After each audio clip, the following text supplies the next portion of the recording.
Tout gentleman se doit de posséder des vêtements en nombre suffisant, mais peut-être pas trop non plus. Nous ne voudrions pas avoir plus de vêtements que nos épouses.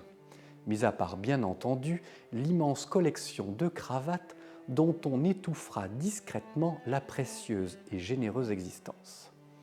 La gestion de la penderie en bon père de famille, c'est ainsi que les avocats appellent les gentlemen, est une affaire de temps et de patience, de peu d'excès aussi.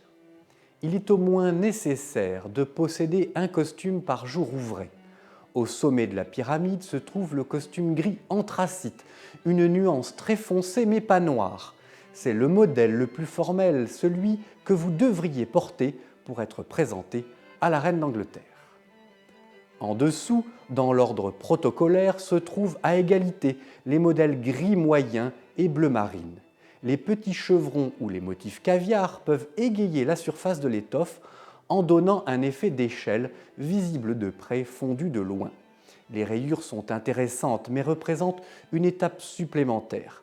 Les Français en ont peur. Vous pouvez posséder les gilets correspondants, même si le chauffage central a eu raison du port quotidien de ce petit complément vestimentaire, il n'en demeure pas moins très chic et a la qualité de couvrir un peu l'embonpoint. En portant à la place un cardigan, vous donnerez aussi de la variété à vos tenues et un petit côté italien. Ceci dit, si le costume est croisé, une option hautement respectable, le gilet n'est pas nécessaire.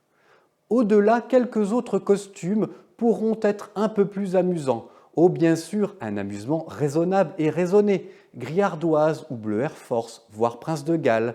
Le discret filet de couleur qui anime ce drap est toujours du meilleur effet et permet des rappels avec la cravate.